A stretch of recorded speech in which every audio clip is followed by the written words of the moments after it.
get started. Next item on our agenda is a review and approval of the minutes and a call for our conflict of interest disclosure. Everyone had a chance to see the minutes? If you have, is there a motion? I'll make a motion to approve the minutes. All right, second by Kate, second by. Like it was Dugan. Okay. That was Dirk Dollars, but it was Dugan. I'm not as fast. All right, all in favor of approval of the minutes, say aye. Aye. Any opposed? All of that votes must pass. It takes us to three, ULCT board and commission reports and appointments. Alexa? Everyone. Go ahead. An item on the agenda today.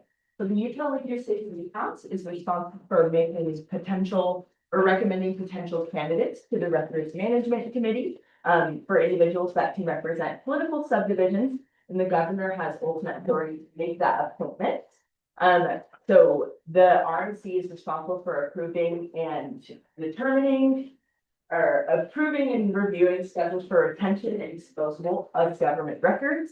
Currently, Tracy Hansen of Ogden represents political subdivisions on the Records Management Committee. She has served since 2019 and her term has expired, necessitating a new appointment.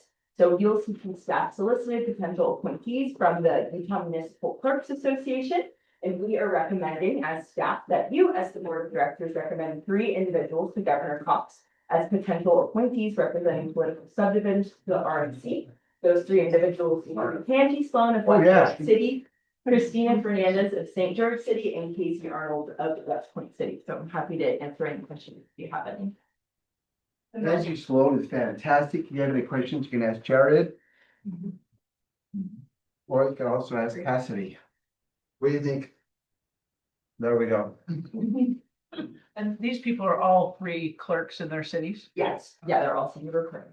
And she is City Recorder of the Year, by the way, that she got from the Recorders Association, whatever. Good stuff. All right. Well, that's all for me. We need to vote to make a recommendation to the governor. Is there a motion to make a recommendation as presented to the governor's office? I'll make a, Councilmember Egbert, second. Dugan, again, faster than Dirk. Any further discussion? All right, seeing none, all in favor, say aye. Aye. Any opposed? All right, that's passes unanimously. Takes us to item 4. Mayor, before we do, can we go back to item 1, so I can make just 2 quick announcements? Indeed. First of all, welcome everybody and thank you for joining us in person and online for our August board meeting. If you recall, the last time we met in Draper in June, we discussed whether or not to have a board meeting in July, and I think it was the best decision that President Walker made to not have a board meeting in July.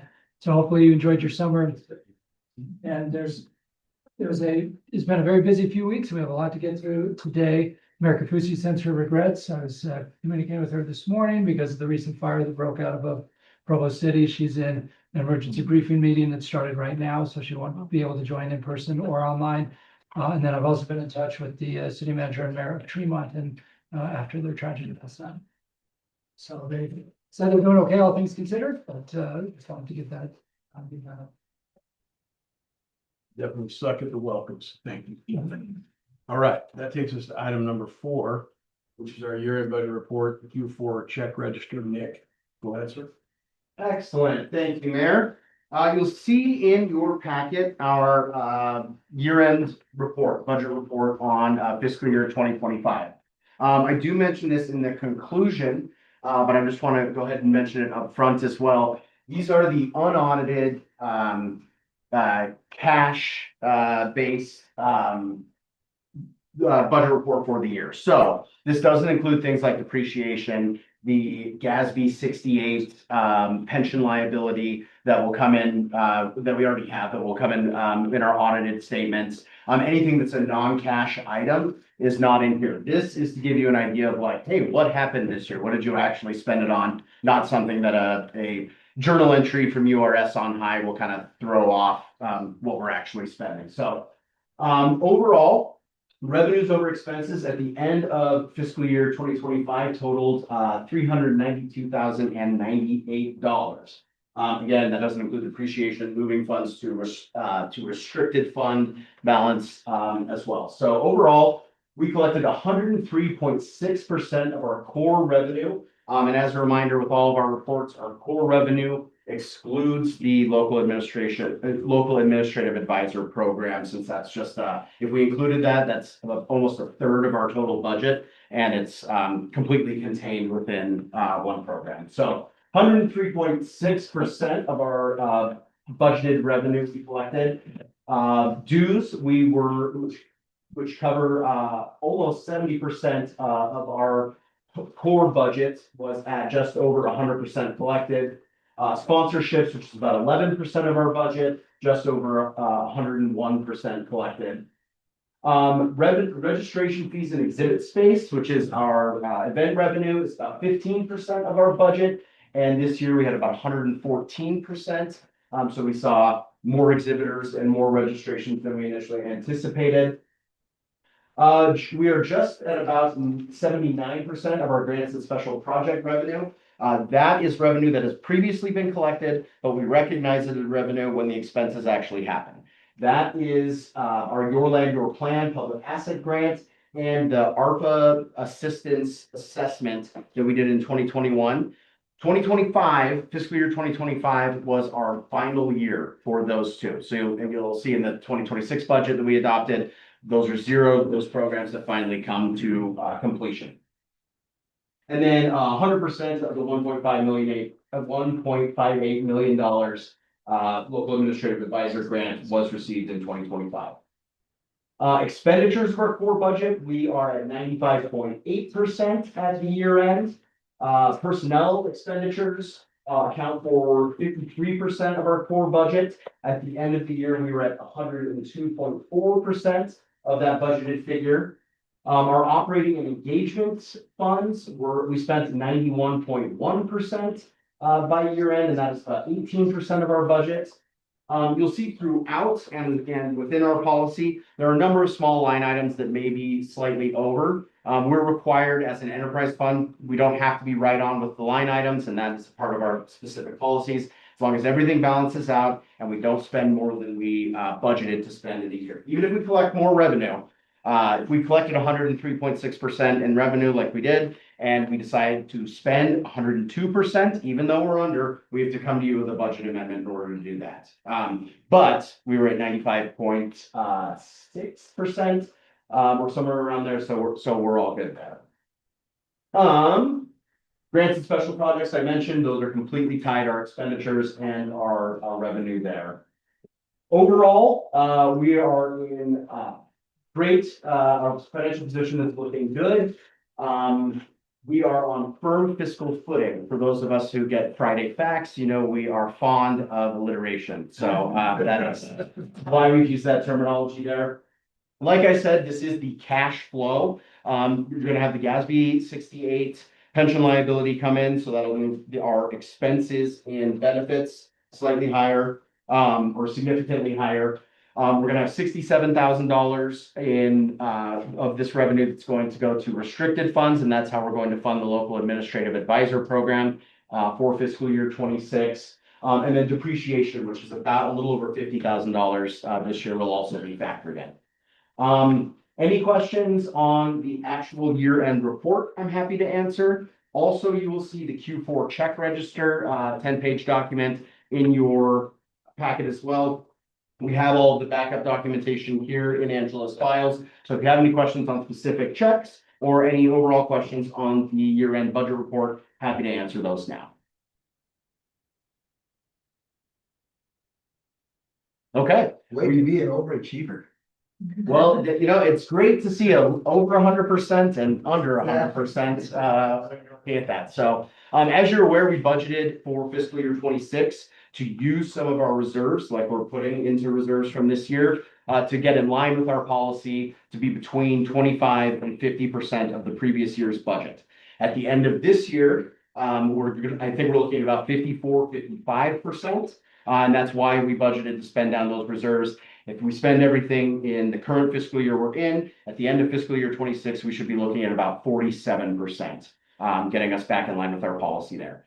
So yeah, we're looking great. And if there aren't any questions, we would just look for a motion to approve the financial report and the check register. All right, so motion. I move to approve. All right. Second. Second, all right. To be doing Again. Any further discussion? All right, seeing none, all in favor of approving the budget and check register, say aye. Aye. Are there any opposed? All right, that motion passes unanimously. 5, our engagement report. Molly. Excellent, thank you. Starting off, local administrative advisor, Nick mentioned, in this update, and as we've discussed in past meetings, we have a reduced budget for this year. We are putting in a budget request for the governor, to restore that funding. So we've been working on that. Kudos to McKenna, she's been putting in a lot of work on that. One question, pardon me, we have for the board is, that's like we are pursuing a staff, and it would be very helpful if we had a letter of support from the board. With that, we would also like to circulate it amongst the mayors who participate in the LAA program to demonstrate the value and support for this program. So wanted to put that out there to see if that was kind of a use of political capital that the board of directors felt was worth. I think that's a great idea. Okay, Great.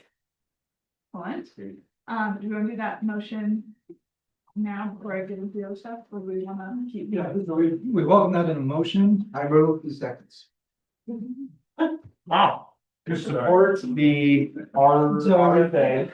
Yeah, so just to be clear, Yeah. the RFA that we're requesting is $500,000. That's how much was taken away at the end of the session. Let's also be clear, the state budget situation is as dire as municipal budget situations right now, particularly in the sales tax space.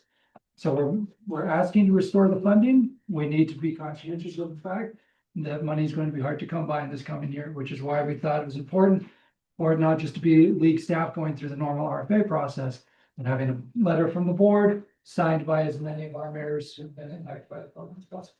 So we take that as a motion and to proceed, and then we'll keep the board appraised as it goes through that political process, if that money is going to be. Are you suggesting that the economy is not rocking?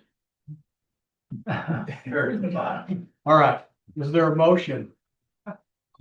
Yeah, Oh, there you go. All right, they're finally moving. That's the speed. Other updates with this Wait, program. hold on. All in favor of, Oh, pardon, sorry. say aye. Aye. Are there any opposed? All right, it is passed unanimously. All right, apologies. Another update, for everyone, John Park, who has been serving as the program director for the LAA program, has decided that after retiring 2 times already from full careers, he would actually like to be retired. So he is going to be stepping down from the program. We're going to still have McKenna leading out, providing kind of the administrative backbone from the league. And then we're also planning to bring Ken Leatham from North Salt Lake and Matt Dixon from online, as additional contractors with this. So we're looking forward to that. And then McKenna, are you online and in a position to get an update on the scholarship funding?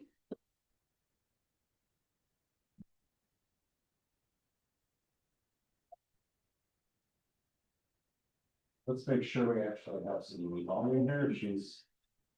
Looks like, do I have to unmute you? Is that what I maybe have to do? She's not promoting this.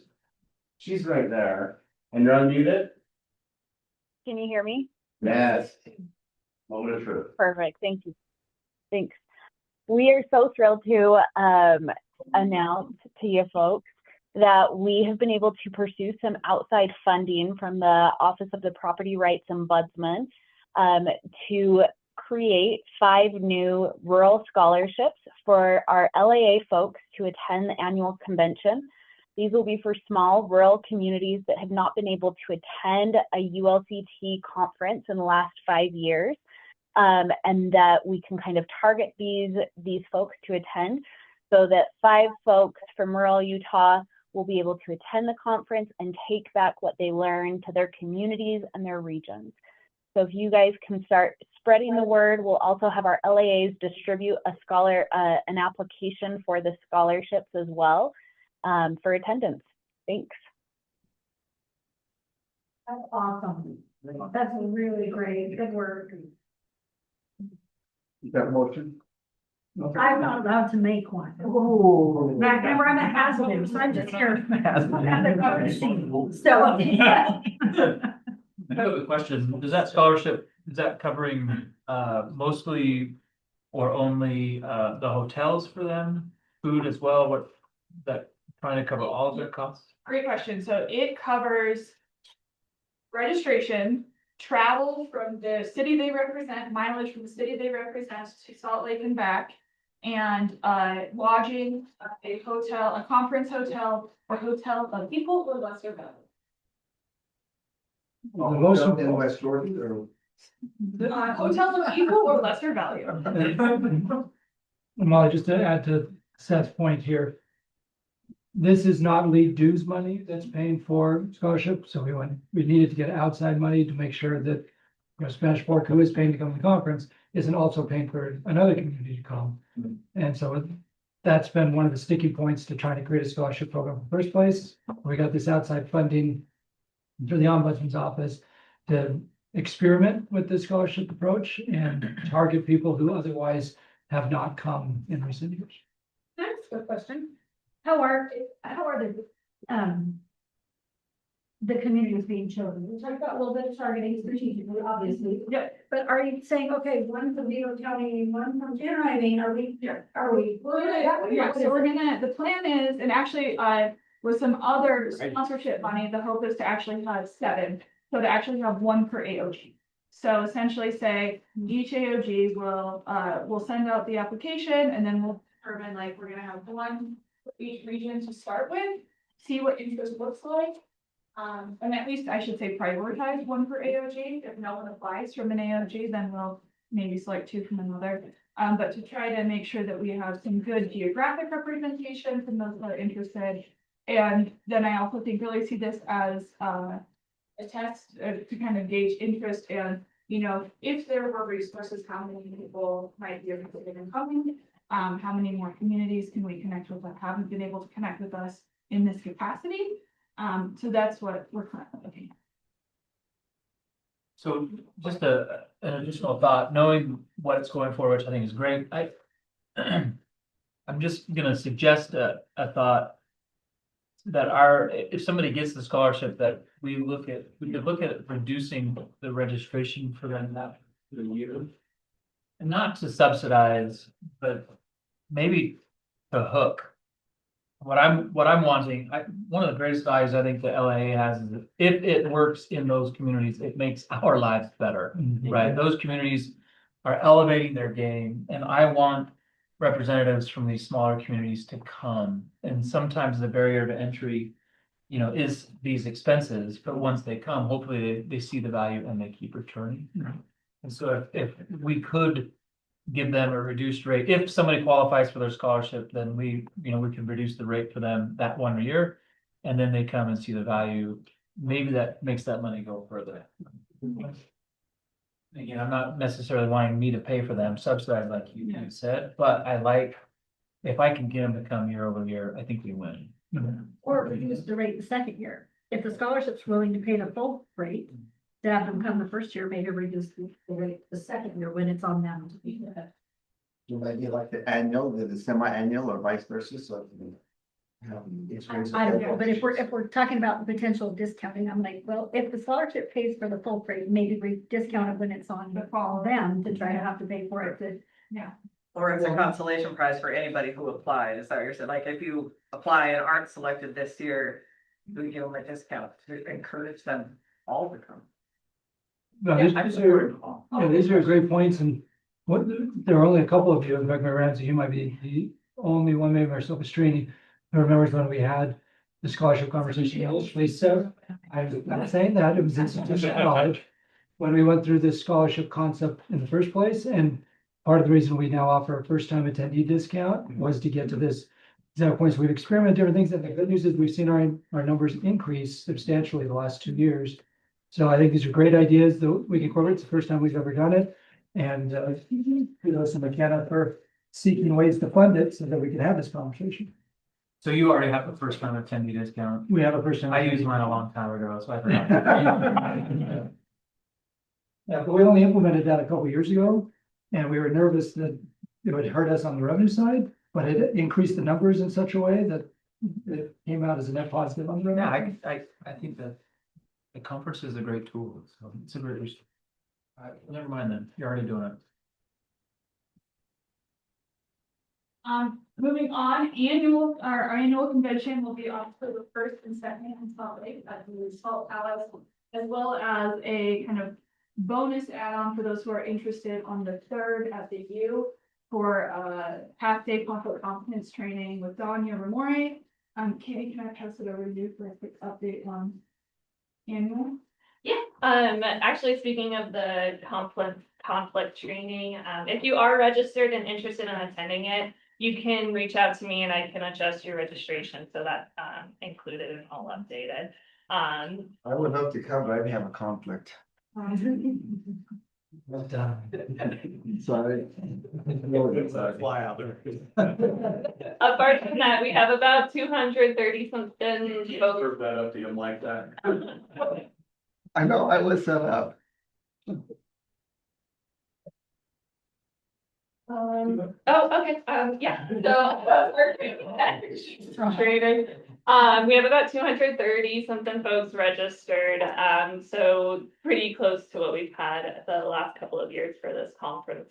I think we're looking to get some general sessions and workshops solidified, so you'll see some extra, promos coming through about annual and what we'll be offering during it.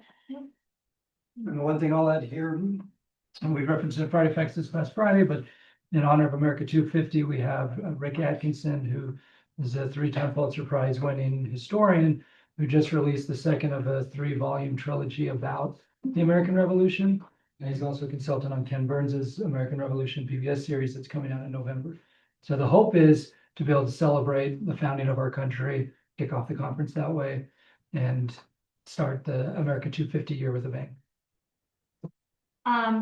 Yeah.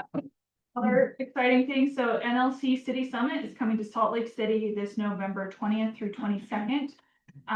We're excited for that. Salt Lake's been working really hard with NLC to make that a good event for everyone. One thing we're collaborating with them on is to really think through how we can make it a meaningful experience for Utahns. So there's going to be a couple opportunities available that we will work on promoting once we have some more details. But at the very least, there's going to be a reduced Utah rate for the entire conference. So if someone's interested in attending the entirety of it, there's that opportunity. Additionally, there's a 1-day only registration for Friday.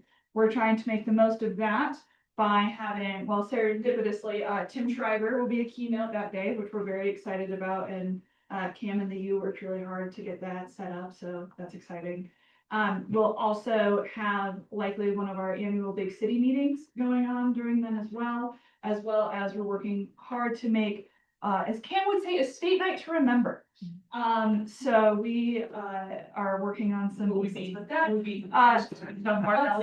we have that confirmed, we'll share what those details are. Pretty excited for what's shaping up. So stay tuned with that. We're really excited for it. Cam, you wanted to mention something with NLC as well? I did. Mayor Shepard is not with us in person. He's online because he's at an NLC event currently. And the NLC leadership applications are up this fall. In the last couple of years, the league board has recommended Mayor Shepard's nomination for second vice president within NLC, and he currently serves on the NLC board because of the support of this board. Mayor Shepard, anything you'd like to add there before I ask for a continued endorsement? No, but thanks. I mean, I am at an NLC. I'm not at an NLC event. I'm actually at an Experience Puerto Rico.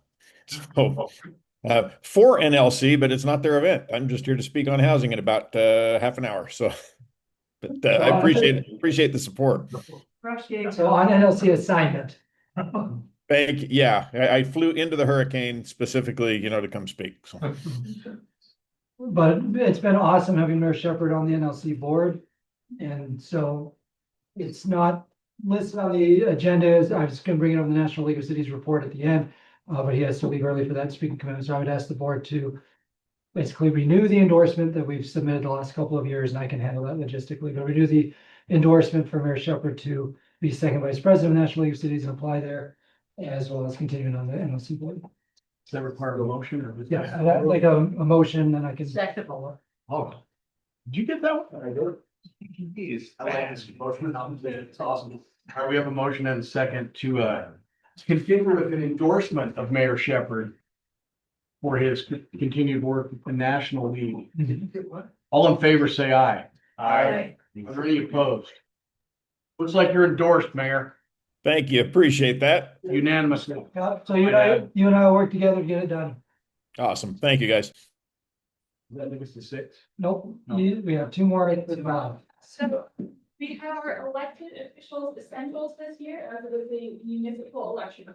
So this is the training curriculum we put on every other year to help make sure that our newly electeds have kind of the foundational knowledge they need to be successful in office. So Makes sense. yep, we are trying to, we're not trying, we are putting together that training and curriculum. If you have any insight or thoughts of topics that would have been really helpful for you when you were in office, would love to hear them. We're also gonna make sure we're collaborating with UCMA, the reporters and reporters, as well as the LAAs to clearly communicate what we are and are not training on. We can't train, everyone on the nuances of what they need for their city. And so making sure that we're really covering the basics of powers and duties, finance, land use. We're gonna do conflict competence there as well. In addition to some other things, and then kind of giving cities the heads up of this is what we recommend you train on so that folks are aware of how they interact with each department, what your departments are and what they do. So we are looking forward to that. Is there a charge for that? There is a charge for that. We're working out the total price this year because in the past, folks have gotten the powers and duties book that we update every 2 years. Jared and working really hard on getting that up and running. This year, we are also partnering, and you actually gave me perfectly use the second point. Thank you. We are updating the essential dollars with the Gardner Policy Institute. That is our kind of financial textbook for municipal budgeting and finance that hasn't been updated in about 15 years. Get up, please. And so we're working with them to overhaul that. So, in the past, we've had different charges based on whether you participate online or in person. And we will have this additional textbook as a part now, so, we don't have a firm number on that yet, but I would say under $100 for both. As we iron that up. Yeah, that's what older elected ones can do. Yeah, so it's a great question. Anyone is welcome. We just really target it towards the newly electeds. And I think just kind of ask that if other folks do want to come, recognizing that's kind of the purpose and making sure. You get senior discounts. I just want to know if they're Ramsey though. Oh, my goodness. If I get reelected, I don't know.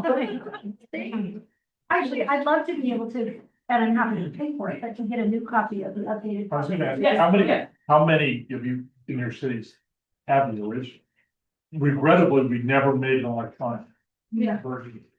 I don't have a copy of the original, but I know South Jordan does, but I, like, that Powers and Duties, like, when I went to that training my first time. So when you get new people that are elected this year and first this, I read that entire book all the way through twice before I took office. I just dove into it and, tried to digest all of it and it was.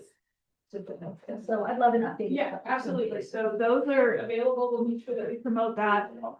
Both powers and duties in making essential dollars. We're also working to have some supplemental, more kind of at a glance resources as well. So that will largely be dependent on data. Molly, let me just add here, I want to publicly thank Molly for her leadership in this space. And I want to thank John Parks, and we mentioned that he's retiring a second time. When he retired from Conwood Heights, John, hopefully you still remember this meeting, we were in the temporary location on the other side of this building. Yeah, Roger remembers that too.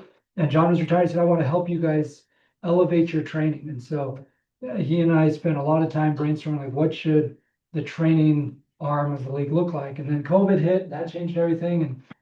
But those conversations really led to us doing the deep dive on how can we improve our training work.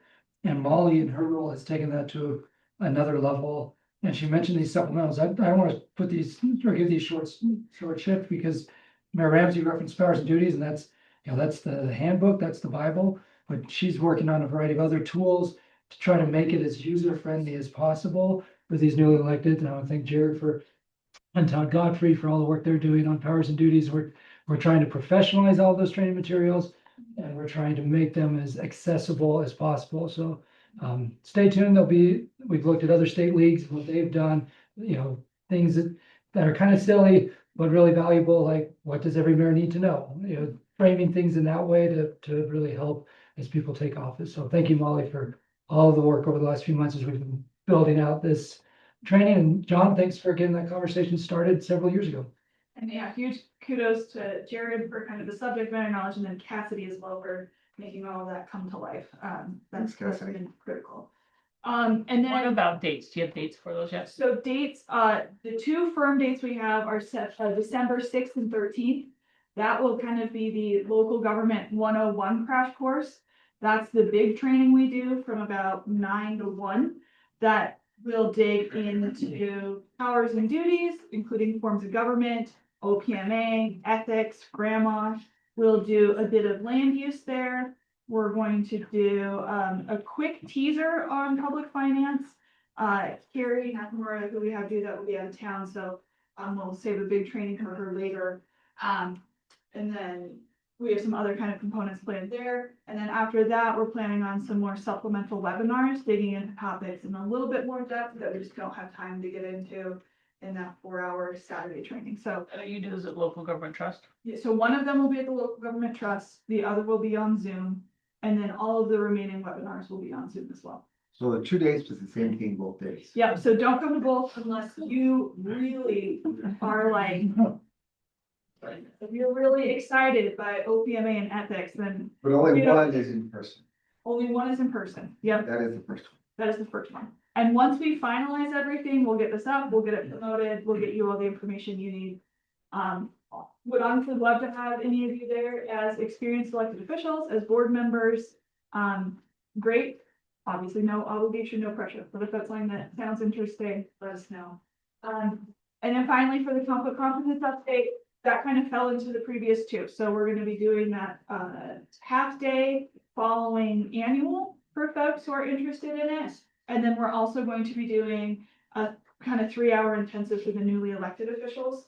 One thing I will add as well, back to that training, is there's the kind of 2 full or half days that are the full on training, and then all of the supplemental webinars will just kind of follow through with that. So once you sign up for one of those, we'll get everyone information for the trainings as well. That's everything I have. Very good. 6. All right, thank you, Molly. Item number 6 is next. I'm sure this will be short. Navigating report by Cameron Hill, Justin Lee. Perfect. So you'll see 5 bullet points listed here, 2 deliberation, 3 updates. We'll start with the deliberation ones. First, Nick, will you scan down to the memo and just start at the top of the transportation utility fee section? This is a big week on a variety of fronts. One, it's legislative interim, so there's several key meetings happening this week on a variety of topics. Number 2, we have land use task force, where they're expecting a report back on ADUs. And 3, the league officers will be meeting with Justin and me and the representatives from Church of Jesus Christ of Latter-day Saints, Representative Karen Peterson, folks from the House and Senate. I mean, it's going to be a packed room at the Capitol Thursday afternoon. So we wanted to take a moment in this meeting and make sure that we were all on the same page before the officers and senior staff are in that meeting with those different stakeholders Thursday afternoon. The memo, Nick, if you scan down to the top of the memo is our effort to give you the quick and dirty recap, because the session felt like forever ago, even though it also feels like it was just yesterday. We're all on the same. And around the corner, yeah. I'm very jealous of my fellow state league directors who only have legislatures who meet every other year. So the memo gives you a quick update about how we got here and where we could go. Now, one thing I'll point out about this week, all of the conversations we've had to date have not included officers directly with representatives from the church. League staff has met with the church. I've met with their representatives several times.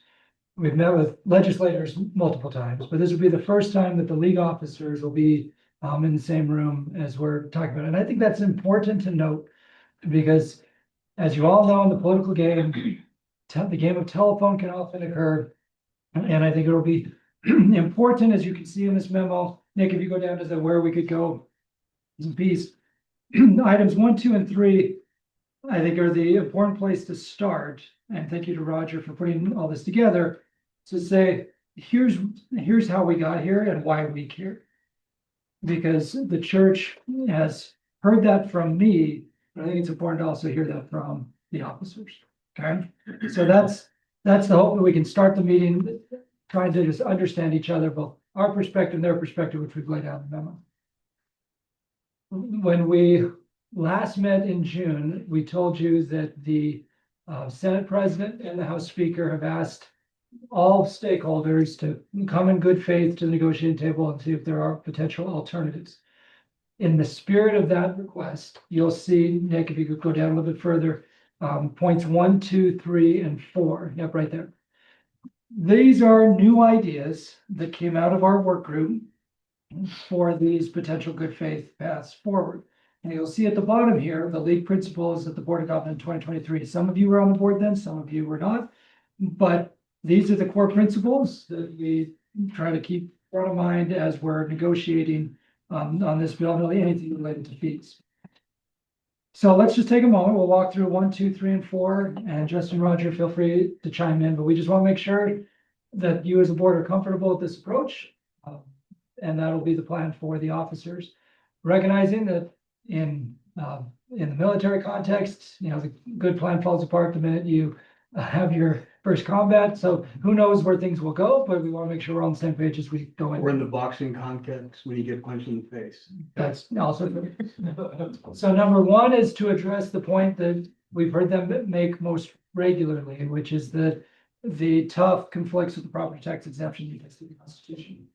And we spent a lot of time with Kate and other experts in the tax space, and Rogers agrees with this, and all agree that there is a way to address that concern. And we've addressed it here in 1B, basically saying the tough does not impact the constitutional prohibition on public tax. Yeah. Roger? I think it's important though. You understand at this point, this is the only reason that has ever been submitted as to why the church wants an exemption.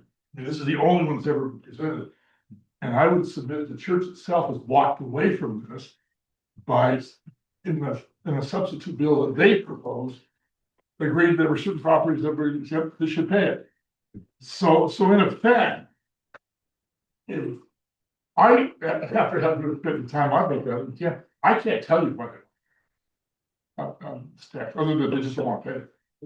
You can know us. Well, no, it's true. No, seriously, the only thing that's ever been advanced in this argument of a potential impact on their property tax exemption, well, that's gone. Which I don't think is ever a credible argument anyway.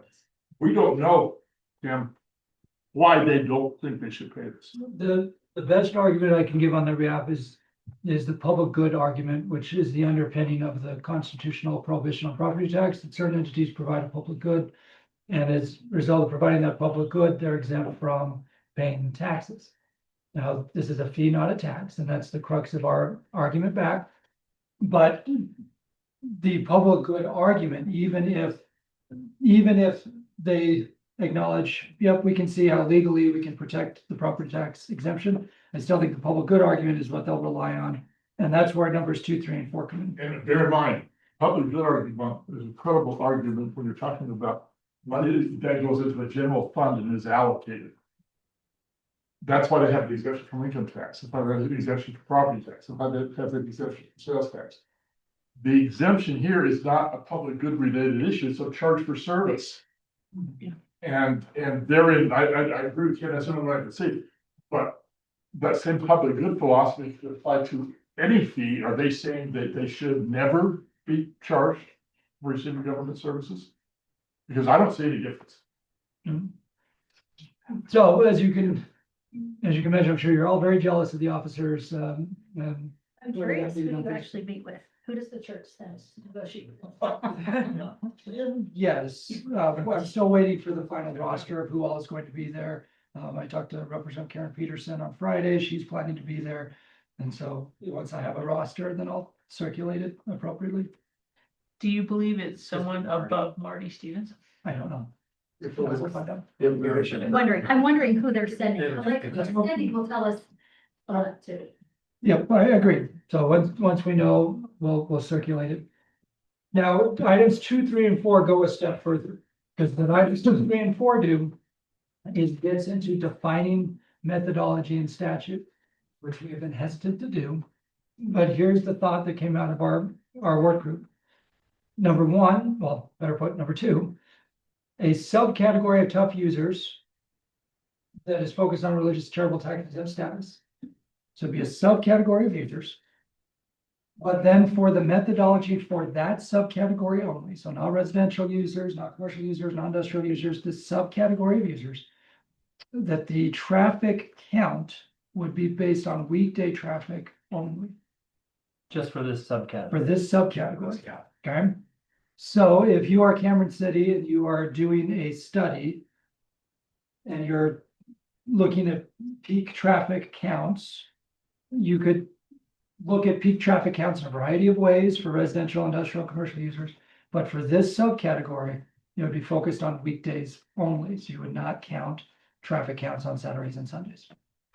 And then the last piece, this number 4, is requiring an appeals process. Now, let me explain the thought process here. This is actually based on something that's in Provost's ordinance. This is a legislative act. So if Cameron City imposes a fee, it's referable. Likewise, in House Bill 454, we put in what we refer to as enhanced notice requirements. So there's a lot of notice up front. The city does it at a public meeting, that's referable for a period of time, and then it's no longer referable. This would say you still have to have some sort of appeals process where either the subcategory or any user can come back in a public hearing and say, Cameron City, we believe this is too high. This fee is too high or it's unreasonable. Because keep in mind, the whole reason we're in this legislative discussion is because the Supreme Court ruled this was a fee, not a tax, but was silent on whether or not Pleasant Grove's fee was reasonable. So the whole effort here was to define reasonable in terms of process in statute, while asserting that, yes, it's still a fee. So this would give an opportunity for a fee payer to appeal to the city council. That would be a step short of going to court to sue whether or not it's reasonable. So again, something that's been in Provost code since they created the TUF, when hasn't been in any of our offers to date. So there were other ideas we brought to our work group that our work group was not comfortable with. They were comfortable with these. So we want to bring them to the board, make sure we're all on the same page as a starting point before our meeting on Thursdays. Let's go. Mayor Walker, all right, let's go Seth and then Dan, our Councilmember. My city, Spanish Fork, has not yet implemented this fee. However, we have done the background research. We've had a few iterations of something that could be proposed. And many of these points are inside of what our council has eventually wrestled to. If they were to implement a fee, they would do specifically points 2, 3, and 4. And so this is right in line with, I think, where my legislative body has gotten to as they've studied this. The appeals process is something interesting. We've studied that as well and have found it's a good option to put out there. It is rarely used, but it's a tool that is available to them that may want it, should they want it. And I like that.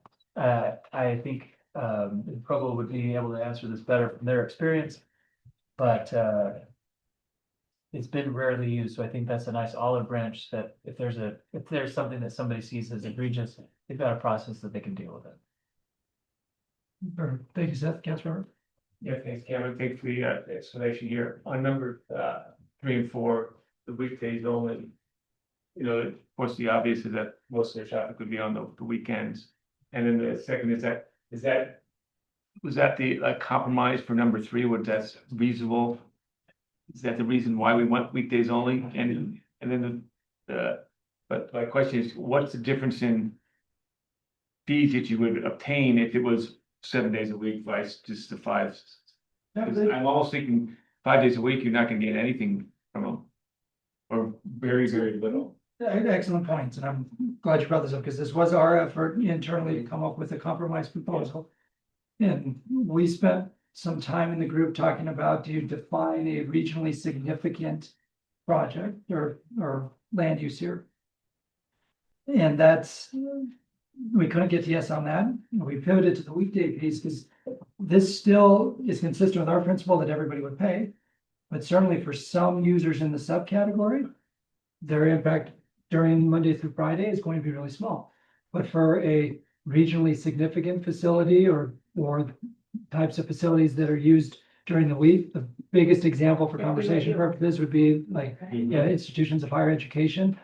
You're gonna have traffic impacts, but those are real traffic impacts. So we thought this was a fair attempt to try to address that underlying concern. Yes, I think it's important here because I expanded some terminology and I want to explain why.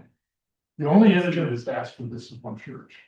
We have no request from any of the religious or charitable other entity. But the reason we've used your term religious and charitable, used to the other taxes, is the Utah Constitution prohibits granting a special exemption to the church. So in effect, we've expanded the base but this is IHC, some of those would be in this base, but you're limiting its scope by the amount, by the amount of traffic. So basically, the impact is broader, but you limit its impact by the trip definition of how it applies. But that's why I had to use this language, because you cannot say this applies just to churches. I wasn't even remembering, I wasn't even considering that intermountain groups like that would also be part of the speaker, right? That's just broad. So my question goes back to number 3, instead of compromising up front, you know, is it back to the negotiation side of the house? Do you scratch number 3 and let them come back with that? Because I look at this as across the board, these businesses, churches and hospitals, and everything else work 7 days a week. So, and they use it 7 days a week. And we have sometimes where, you know, on the religious side, conventions are on, you know, conferences are on the Sundays, or on holidays. And so why not? Don't compromise first, compromise second. And then maybe that's just a negotiation side. That's my question. My quick response to that is we've been asked to come with good faith alternatives. Okay. And I think it behooves us to go into the room saying, here's an alternative. But this is also why we wanted to check with the board before the officers and league staff are in that meeting. So we know what the staff wants this for. I also Yes, have- member / future mayor. There's a small window, someone can file their right in. I also have some concerns with number 3. I had my engineering department do traffic counts for the Bountiful Temple. And I think this will surprise no one that Saturday weddings throw my numbers off the charts. The traffic to come up to go to Saturday weddings, families coming up for pictures, all people coming up. And so, you know, some of these regions, if I were to think of a city that has a significant religious college institution in their city, I could see those weekday impacts being huge. Or as a alumni of Westminster University in Salt Lake, that would be a significant, you know, impact weekdays. But there are impacts on weekends for otherwise sleepy streets that are hosting facilities that draw large crowds on Saturdays. And the other interesting thing, looking at my traffic numbers, is how early they start. Some of these facilities, significant regional facilities that they operate, have hours that are so different from a commercial business. I mean, I don't think I have probably any traffic on most of my streets at 4 and 5 AM. We're just not that happening.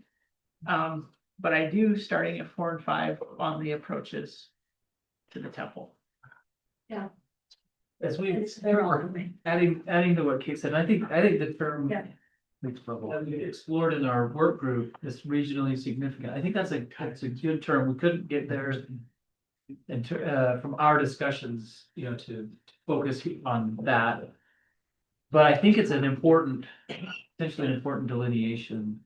And one of the reasons why we've kind of focused away from the weekend, and specifically I would say Sunday, is there isn't a lot of traffic otherwise. The roads can handle traffic up to X. And as long as it's something less than X, come what may, we can handle it. But as soon as I have the junior high starting, at school at 7:45, there's no road network that I'm going to build that's going to handle that moment in time. If I do, then I'm going to overbuild everything, right? And so I can't build for that. And so our council has said, well, we're not really thinking about churches that are located in neighborhoods or even in commercial districts, because the traffic volume just isn't going to cause a problem for the streets on a large scale or on the long term. But as soon as you look at some kind of regional, large congregating location, it's a different equation. And so for us, the focus has not been on a chapel or a church or some kind of structure that hosts a congregation for some kind of a service. It's that regional significant thing. And that's where I think the models break down, right? And I appreciate that. I appreciate all these comments. This is super helpful. And I mentioned we spent time talking about defining regionally significant, and we couldn't get to yes in our meeting. Our folks were more comfortable with this approach. And so I don't know if what's on the screen here gets us to yes on Thursday. But I view this as an effort to say to the speaker and the president, you asked us to come up with good faith alternatives. Here's some good faith alternatives. And then let's see where the conversation goes, knowing there's still this regionally significant concept that really does underpin this whole conversation, whether it's what you're describing, Councilor Bradshaw, or these other points. I just, from what Councilman Bradshaw just pointed out about this Saturday, would it be Monday through Saturday? I'm just on that point again, it's still reasonable, but it's splitting the hair on the weekend, because the Saturdays would be gate day, church, wedding day, but Sundays would be exempting the.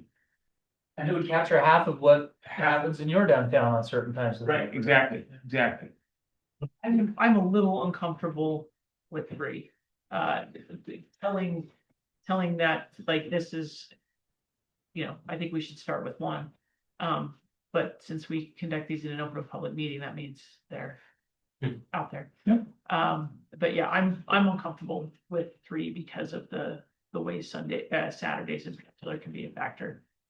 And I do want to be sympathetic. The Salt Lake hosting conference is such a unique. It changes bus schedules, train schedules, right? It's not. I once lived, when we were new, young, just out of college, working for the legislature on State Street, just below the Capitol. This last year. Last year, just barely turned 21.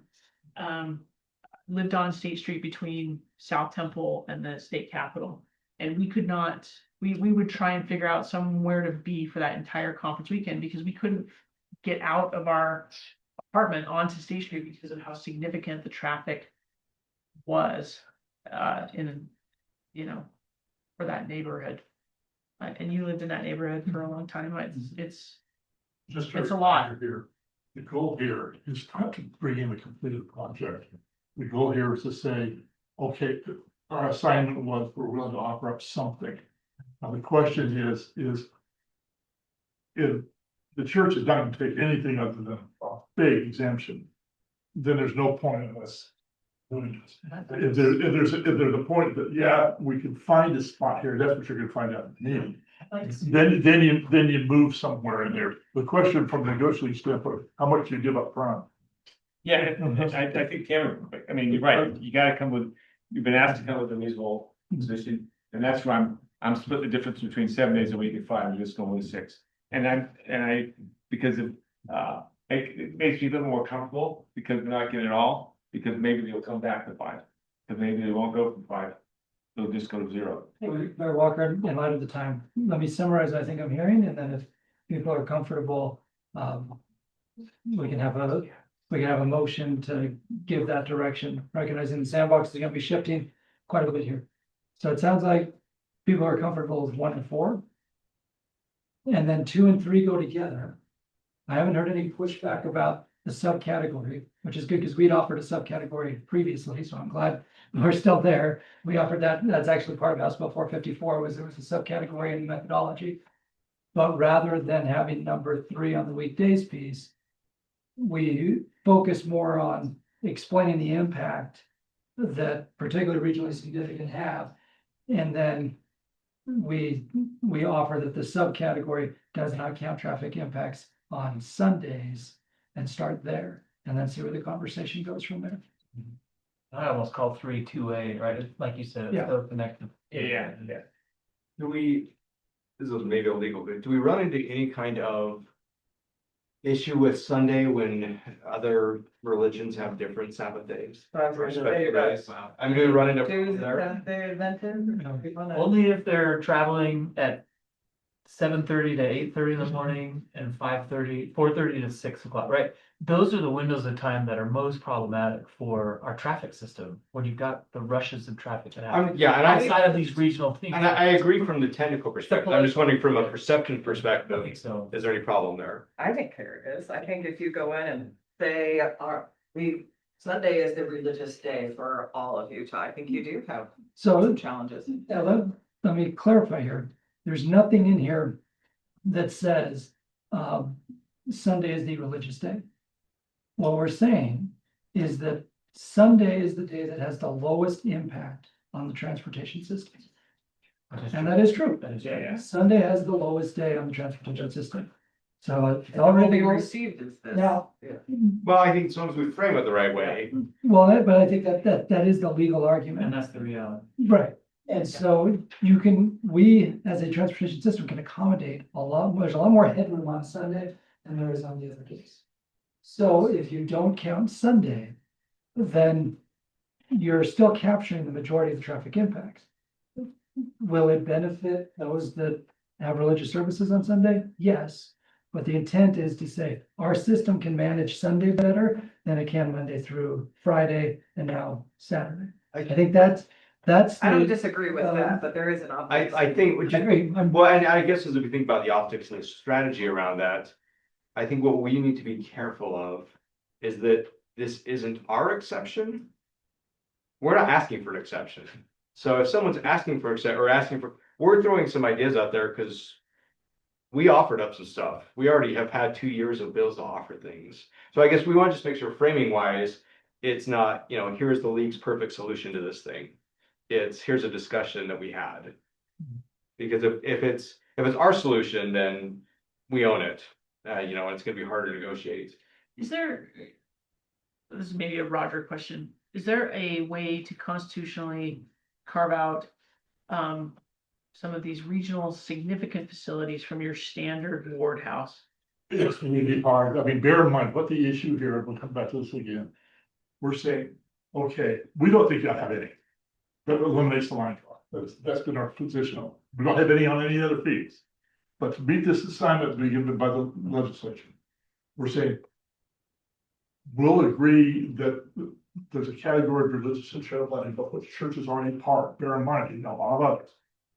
But if we can define the line so low that it doesn't really, it's not a big deal. It won't be worth it to us.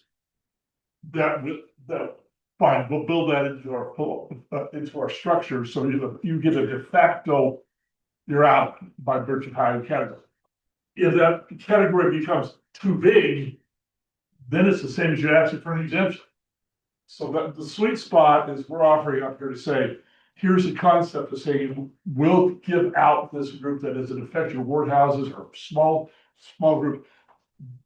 But if it's the natural pressure of exemptions is it moves up.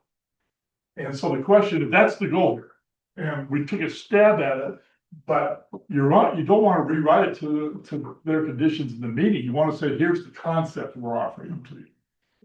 Okay, that's your question. Well, I'm really concerned about Saturdays in particular, and I'm concerned about the big regional, Yeah. whether they're religious or other nonprofits. And so I was just curious if Roger had a legal way to draw a line that would have significant religious or charitable facilities stay in for the full traffic count, and those that had, a de minimis impact, the standard ward house, and fall below. So it seems like traffic count is a very Yeah. simple and A surrogate for that is the traffic. agnostic way to approach the issue. Yeah, but I don't want to count it only on. I totally get it, but one thing that I've come to understand as I've studied ours is that there's a really stark line. The traffic count doesn't go over this, and it's not that big of a deal. So it's not a worry for me. That's where I got with our talking about any church. Like the traffic count just isn't an issue for that location. But a temple, conference center, there's a Distribution. Yeah, This is yeah. bigger than just. Totally, right? But as I start to think about my Intermountain Healthcare Hospital, it's totally different. And so the data actually really wins. And it's a really good line for me. I'm really comfortable with it, and it's completely free, agnostic, right? And so we can. Everybody, the term that's not in here, because you don't want to put in is, what's that traffic count that you're gonna say, if you're over it, you're out? And frankly, my view is that traffic count that I suggest is gonna be dang low. That, in fact, the regional center would never need it. But that's the question, that we didn't put that in. So Mayor, I summarized where I thought the group was. Yeah. I'll turn it back to you. First of all, I just want to say, I treat every day like Sunday, so I don't know what you guys are worried about. Every day is Sunday for me. No, I do think I'm that. sitting here hoping we can get her Walker wear long pants and a tie to that meeting. I know it's instructed. We know for it, who you don't, but. Yeah.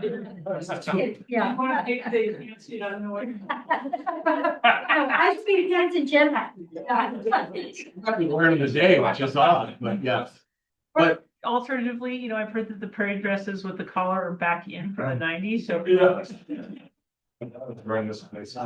you if you do that. I'm already being paid for I that just, stuff. the last thing I wanted to say is we're having this discussion. Remember, this is as much politics as there's ever been politics. This is absolutely 100% political, from our perspective, because you'll recall at the last eve of this legislative session, it got super, I don't know how you would say it, poignant, might be an excellent way to say it.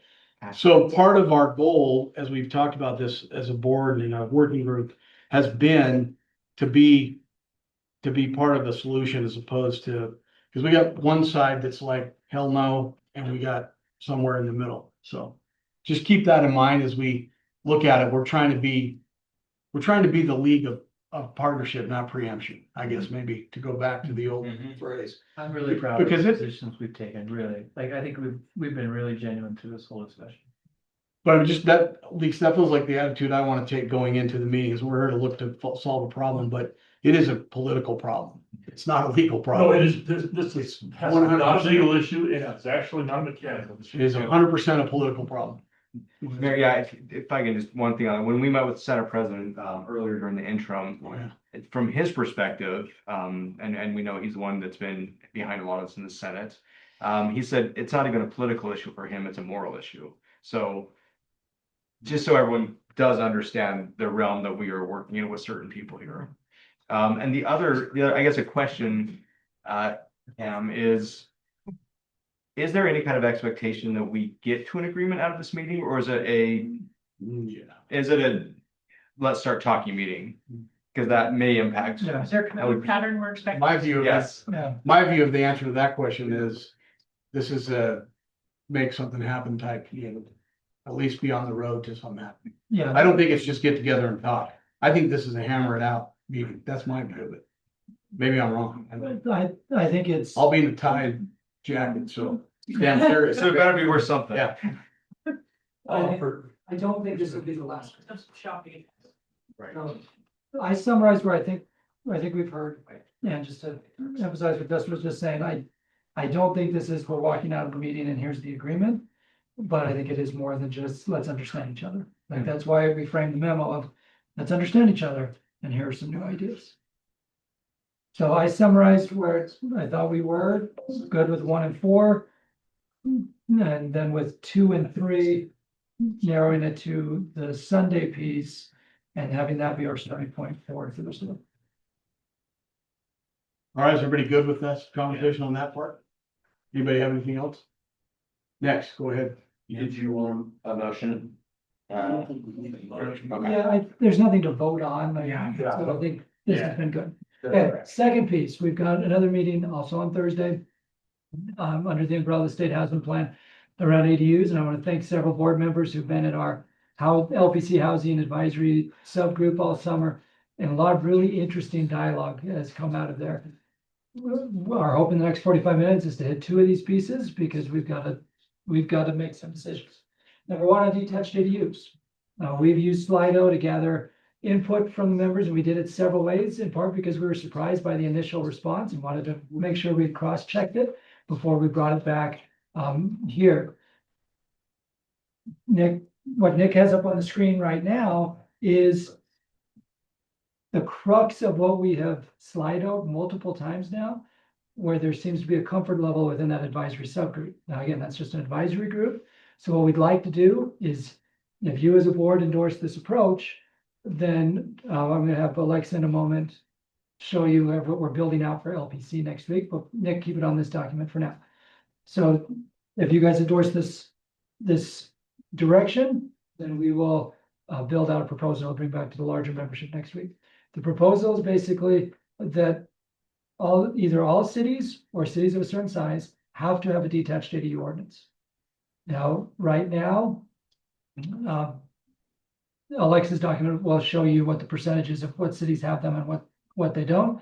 You'd have state objectives with local flexibility. So what we've referred to internally as the stationary plan model. So every city has to have the ordinance. There'd be a handful of state parameters, but most of the policy calls are left to the locals. Can you go down, Nick, in your document? Yeah, maybe I asked almost the parking maximum, not parking minimum, so that's kind of this. Yeah, the state parameters would be a parking maximum. So we would not permit someone who wanted to put an extra piece of driveway in, we would say, no, you cannot. No. So the concept here was most cities are either requiring 1 or 2 parking spots per detached ADU, or they're tying it to the number of bedrooms. We've seen both approaches in the analysis that Carson and team have done over the last few months in our local ordinances. But you do have a handful of cities that require more parking beyond that. So above 2. So you basically have like a cap that you can go above and beyond that. So we wouldn't require more parking, No, but if somebody wanted to, they could. it's, so if you think back to our board discussion in St. George, we were talking about good examples, bad examples. This was trying to address some of the outliers that we've seen, because sometimes those outliers drive the policy, right? So here's just a quick snapshot of some of the Slido results. This is these Slido results. The first one, there was an LPC data point from last October where we had just asked them allow detached ADUs in single family lots greater than 10,000 square feet. You can see it came out quite comfortable.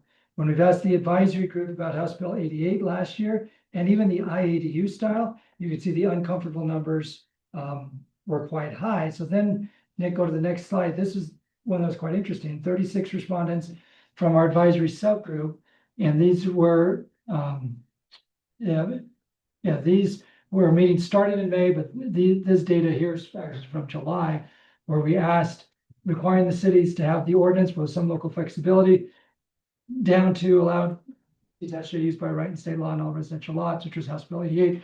We gave 6 different paths. Okay, so you can see how 6 different paths, and we asked the advisory committee to rank them. And honestly, a little bit of a surprise to us, the one that ranked the most comfortable was requiring cities to have the ordinance so long as there was local flexibility. That ranked higher than just simply doing a best practice toolkit. And then you can see on down the line.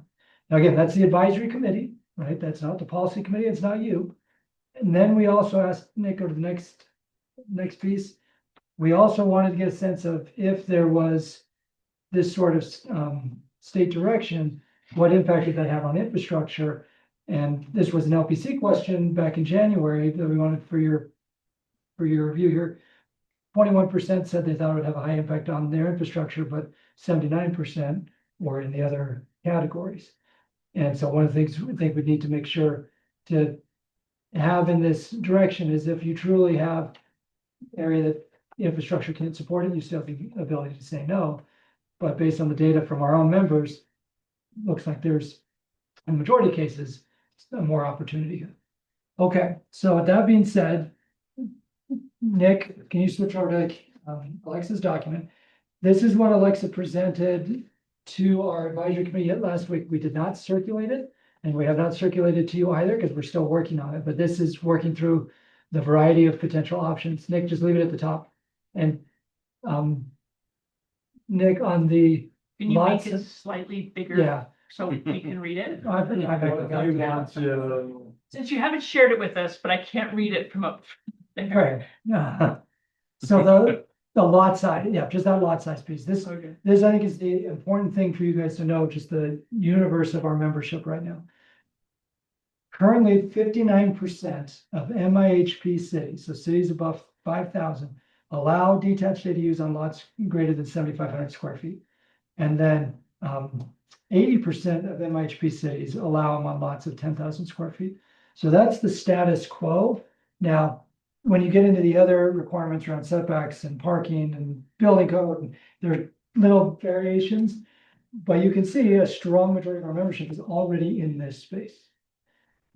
So there's a lot of data that Alexa's building out here that we want to take back to LPC next week and circulate it then. But we didn't want to basically go down this path if you came back and said, nope, not interested. So the advisory committee has prioritized of all the paths forward, requiring all cities to do a detached ADU ordinance. Nick can go back to the packet. So the two questions we have for you, and we do need direction on this for meetings later this week and for LPC next week. Nick is scanned down to the two questions in red right there that are in your packet. Question number one is, do you endorse the creating the stationary blend style approach to detached ADUs? If so, then we can work on it between now and next Monday. And then second, apply to cities of 5,000 or more, or to all cities and towns. And we've done both on different bills in the past. So those are two questions we need answers to. Basic. Mayor, basic question. Yeah, go ahead. So the cities that have already adopted the attached ADU ordinances. Plus, this is gonna have a negative impact on them or require them to do something different to their packages if it's already instituted. Because, you know, we have our. Potentially, right? So my answer is potentially, because we're still working out the details. One of the key principles we've heard over and over from the membership has been, we want credit for the good things we're already doing. Yeah. So in the case of Salt Lake with detached ADUs, we want to make sure you get credit for the good things you're already doing. Now, it's possible that as we build out this framework, you may have to tweak your ordinance because of this piece is going to be in state law and you need to tweak it to comply. But the general concept is if you're already in that space, we want to match those as much as possible, which is why we spent all summer looking at every detached ADU ordinance we could find, so we could see what are those best practices that are already out there with the majority of our cities. Okay, because the one piece about the home ownership has to be, the lot owner has to live in the primary or the ADU. We have that in our ordinance now with the idea of looking at that in the future of allowing them both to be rentals. Yeah. Right now it's home ownership, so I'm just. Yeah, well, and that's an interesting one because one of the key principles from our organization has been to focus on ownership. And you have a lot in the development community who would prefer that you could have the primary unit and the detached unit. So that was one thing we've heard loud and clear from the majority of our members, like, no, if we're gonna go down this path, at least one of them has to be owner occupied. But we could write it in such a way that if Salt Lake chooses to go the other direction, you can, but you're not gonna force that on Park City, so you're gonna force that on Park City. Except for we would probably want two Okay. residents too.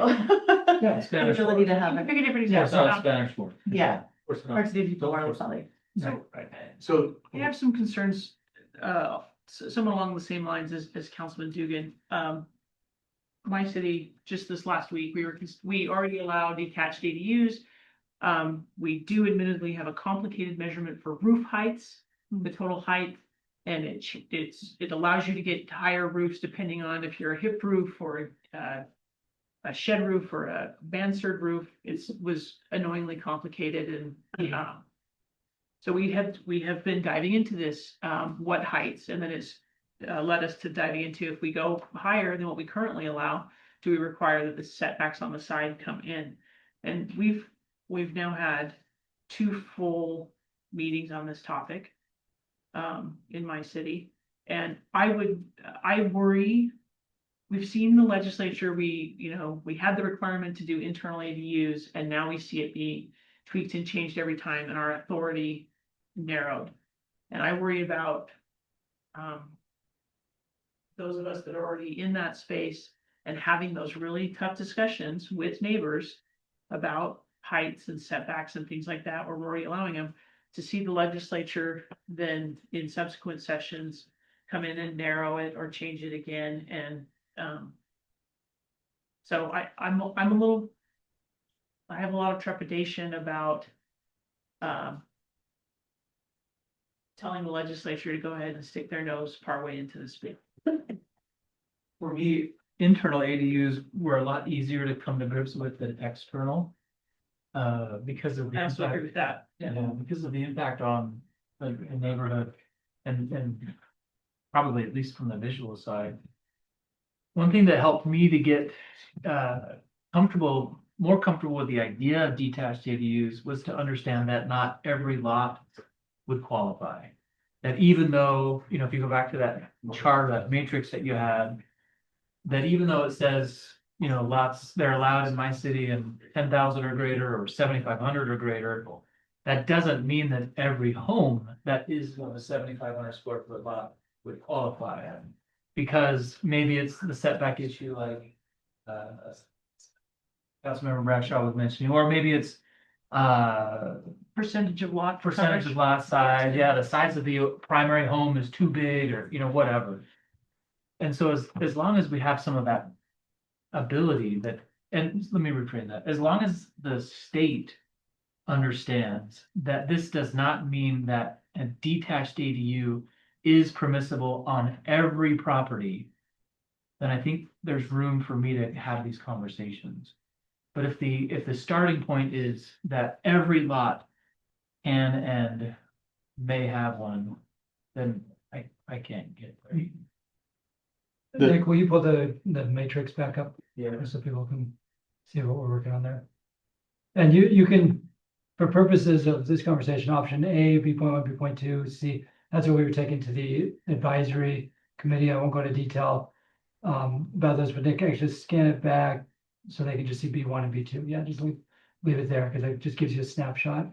Go ahead, Mayor. I just wanted to say the station area style approach, having just done 2 station area plans, it's a 2-edged sword in its concept. I mean, obviously, the station area planning is mandated and citizens are still, I'll say, irritated by it, but it's mandated. So you have to cover a little bit of as a council member and mayor to say, this is what they're foisting upon us. Doesn't soothe the wounds, but it certainly sets the tone. But that's a 2-edged sword, because do we need to offer this up to, like Kate said, let them stick their nose in everything? I mean, that stationary plan approach, I'm just saying, it's not as smooth as the state thinks it is, even though it's around transit and it's clear that it needs to be there. I think what you're saying, we do 10,000 square foot minimum on our ADUs, but that's just something to consider. I don't think that approach is, and it's the approach, but it doesn't lessen the pain. Park City's had ADUs in our land management code for almost 2 decades, I think. And I would never even really notice that they were there. It's very rare that people are putting them in. Granted, very different place. People might not. I mean, just the building it, approach but where you're like, coming in saying we're, yeah, you know, but this just, is. we've had it in our code for a really long time and people just don't take advantage of it. I don't know.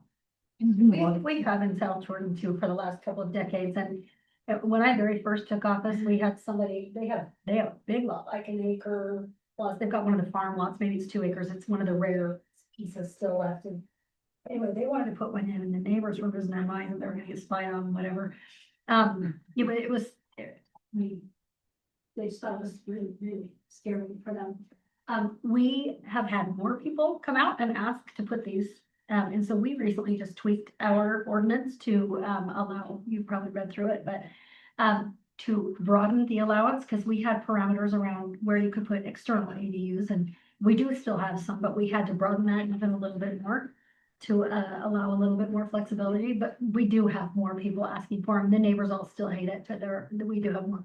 So there are two key pieces here I want to make sure we're focused on. Key piece number one is option A and option C up here are actual bills being drafted right now by frankly hostile legislators. Okay? And we know there's a lot of appetite at the Capitol to do more on the ADU front. So us coming back and saying We had by right last that's session. right, we had by right, and option A gets to by right with a little narrow. The second piece is recognizing that everybody who's spoken up thus far in the meeting has a detached ADU ordinance in some form or fashion. And we got there without the legislature's help. Agreed. Agreed. So when we've surveyed, we didn't include in the board pack, but we've surveyed via Slido, how high of a priority is this from a political capital perspective? To say that cities should not be required to have a detached ADU ordinance. The overwhelming majority has been, it's not a priority to say no to requiring you to have an ordinance. Then it gets into the details that Seth and Councilmember Bradshaw and others are pointing out of, we want to be able to control these pieces. And I think that when we say stationary plan, the stationary plan model says, here are these state objectives. And then each city, you figure out how you meet those objectives. And again, that's what is surveyed pretty well, like do it this way. So how much political capital do we want to spend as an organization to say that some cities don't have to have a detached ADU ordinance? And then if we say, yep, everyone has to have it, let's just make sure we get the flexibility pieces right to get to the policy points that come up. So that's part of the consideration there. But there's so little trust that they'll hold, that we won't see a tweak to an external ADU stationary plan approach in 27, 28, 29, every year after, where they whittle it away, and then it becomes, then you can't say, X percentage of the lot has to still be open, or you can't allow greater setbacks for height. Constitutional amendment for a buy-in or every 2-year meeting. Yeah. I'm for that. Do I have a motion? I want to say something first. A stationary plans, when they came out with a stationary plan, I thought, this is really stupid. We're doing it already. But I like the idea that they're gonna give me some money to do it. So I took the money, we created it. It's not really changing anything because we're doing what we're going to do anyway. And you have to get the people to buy in, sell their property. We're not going to force them to do that. And it's gonna take the same progress. There's a couple of things we're doing different because they require you have so many of whatever and less parking, whatever. Well, I can live with that. It's not a big deal. So I jumped for it and pretended I liked it because I liked the money and went forward. The same thing on the ADUs. We're doing it anyway. If they want to sit there and give us some requirements to tell us to do what we're doing already, let them do it. I'll give them the credit. If they give me something to go with it, I'll take that money. It's not gonna move the needle. And to spend a lot of time and fight them over something that's not going to move the needle, there's some things that are going to move the needle. We're gonna send our effort on it. That's how you got your dirt dollars. That's how I got my dirt bucks. ADU, yeah, that's right. Stationary plan. But I would say what Dan just said, if my community, and right now we require the owner to be either in the ADU or the main building. I don't think they should, I don't want them meddling in that. If Park City wants to have them both rentals, then great, Park City can do that, but I shouldn't be forced to do that. And I have. But every city should have to have ADU ordinance. Right. We shouldn't let some get off because So they Nick, don't go want. back to the board packet, because this is the question, and then We have another question we've got to get to. Question number one, is this exact discussion should we proceed with, everybody's gonna have detached ADU ordinance. Yeah. Then we work on what those exact details are. Yeah, I'm good with that.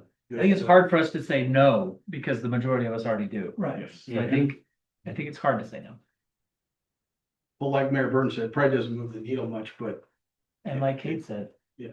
I don't love that they're gonna come in here today and then they're gonna be there someplace else tomorrow. but I They don't haven't think- shown that they won't do that. So the trusted, I'll just speak for, my trust is very low. After watching, we tweaked our internal ADU ordinance to match state law, and then we had to tweak it again.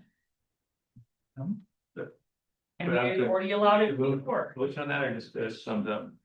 So this falls in the same category as before. We're comfortable with proceeding number one. There's nothing to vote on. Right. But we just need to know to prepare for LPC next week. We'll come back and say, the board gave us this direction, and now we start working through those details. So those online have been pretty quiet in the room. I've had some great comments.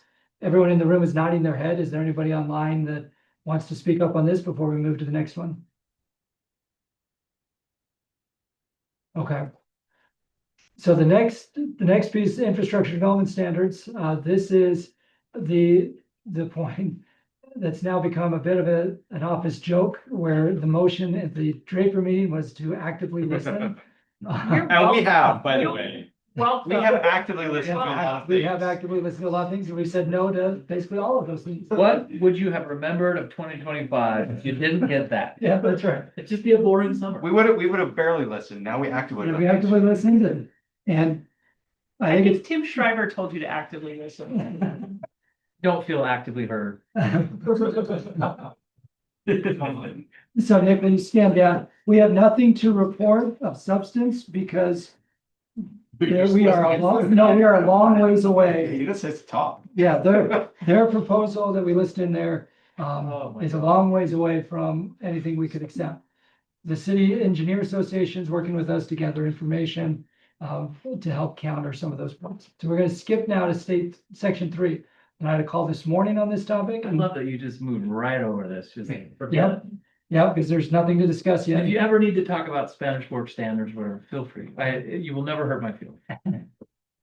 Okay, now these two questions have come up with regularity over the summer. One, local government strategies that are actually making a positive impact for first-time home buyers. So this is basically which menu items from MIHP are making a positive difference. And then two, can the state provide additional funding to partner with local governments that are doing those things? And those are the two big picture questions. So Nick, scan down. As we've surveyed the membership, you can see here that the key principles that have come out from those survey results, they're written out there through A through G. And then if you go down further, you'll see the Slido results. Again, these are from the main meeting of where people said better data, better incentives and partnership, and then but no on additional disincentives. Keep going, Nick. We've also tried to use this advisory subgroup to share interesting case studies from different communities. So we've had Ephraim and Heber both present interesting things they were doing. And then there was a city that allowed us to share something they were working on that they weren't ready to publicly say it was them yet. And when we asked the advisory subcommittee, would you be willing to do this on your own? Or would you be willing to do this if there was additional state funding? You can see the numbers all bumped up a little bit with the additional state funding. So keep going, Nick, down to the top here of question B. I have a bill on my computer right now that a key legislator sent me that would withhold gas tax revenue from cities that are not compliant with MIHP. I've told this legislator that we will oppose that bill. He's also come back and said, well, what if we nuanced it to say basically just the growth in B and C? So everybody gets what you get today, but any growth in B and C, you don't get it if you're not compliant. And we've said, no, we're opposed to anything that changes existing revenue streams. Conversely, I've had multiple state legislators, including several members of leadership, who have talked about, do we increase or create new infrastructure funds, and then basically say to cities and builders, you guys bring us proposals that are going to result in more housing and meet certain affordability and ownership goals. And then the state steps in and provides dollars. I mean, this is something we've brought up for several years, and it feels like it's getting traction this year, admittedly in a bad budget year. Nick, will you pull up Cassidy's doc? Well, he's pulling that up. Are we talking about a big number of cities that aren't compliant? Every city is currently compliant with MIHP. And I also think it's fair to say that at the legislature, there's a lot of MIHP fatigue and land use fatigue in general. I think in cities there is as well. That's right. Yep. So that's why they keep asking us, like, what is actually working and can we focus on those things? And so part of the land use survey that Carson's built that will be circulating this week and over the next few weeks is to try to help us answer some of those questions. Is that fair to say, Carson? Look at that sales tax curve. Yeah. Now we're working on this all staff for LPC next week. That's why it's still just a draft. But as we talk about new state infrastructure dollars, wanted to emphasize the political stress on all of the existing revenue dollars. So the top is the property tax, school district, county, city, et cetera, get property tax. Well, as you know, we're in truth and taxation season. Some of you have had those hearings. And there's been a lot of media coverage about truth and taxation like there always is. But what is a little different this year is you've had more legislators publicly criticizing, particularly school districts, about property tax. And we've had legislators who have said, maybe the time has come, we need to cap property tax. And that was actually a key focus at the ALEC conference that I attended last month with a bunch of legislators, is you've got these caps in different states. And basically what a cap is you cannot raise property tax more than 3% any given year. That's what the North Dakota legislature just did, North Dakota, okay? So property taxes under some. But you can do it every year. And you can do it every year up to 3%. The irony is that a lot of you stand out. Taking all the state property taxes, you tell us a lot of to say that. Yeah, and I've actually, I think it's important for us to recognize how good we have it in Utah, as painful as truth and taxation can be. Because if you need to do something big and you can explain it to your residents, then you can do something big, right? Okay, then you'll see the transportation utility fee, infrastructure tool under political stress. Sales tax, you have local option that's under political stress because you still have some legislators who say if we just take away point of sale and make it all population, that solves the housing crisis, and we disagree. Then you have everybody, state and locals, seeing decrease in sales tax revenues. You have some counties that have imposed the fifth, some at Salt Lake and Utah counties, and others who haven't yet, and are trying to get more flexibility so that they will impose the fifth. Income tax is all state revenue, so that doesn't impact us, but state still wants to cut income tax. And if you go down to gas tax, there's a lot of frustration at Capitol Hill right now about how expensive gas is. So there's a working group right now trying to tackle why gas is so much more expensive in Utah compared to other states. We get gas tax on those gas sales. 30% of it goes to local governments, 50% of that is based on weighted lane mile, 50% population. So when legislators talk about withholding this or adding to it, that matters to cities. The thing I'll remind you is gas tax is dedicated money. You can only spend it on constitutional transportation uses, whereas property tax and sales tax are general funds and you can spend them as you see fit. So yeah, we're kind of working on a graphic to help kind of remind our folks how all these pieces fit together. And I recognize that I don't have a good answer for you right now when you say, well, what would the new revenue be that could serve as this partnership for MIHP 2.0? I had an hour-and-a-half long meeting today, and I have a 3-hour meeting scheduled on Wednesday to brainstorm what that could look like. But all of the revenue streams are under political stress right now, okay? If you share this graphic, can you make the tough line smaller? Because there's just not that many cities that have one right now. And then can you make the school district property tax line bigger than the city and town line? Because A little more scale. I just don't want those. This is very much on the fly. Yeah. And we do have visualization off the scale, but yes, those are But already. you're totally right. Yeah, I was like, no, the school district line needs to be much thicker. Yeah. Yeah, Like half the that's page. good. Yeah, great points. So we're gonna be building this out for LPC on Monday. Have they been cutting income tax every year? Is that what? Yes, They have for the it, last 4 years, yeah.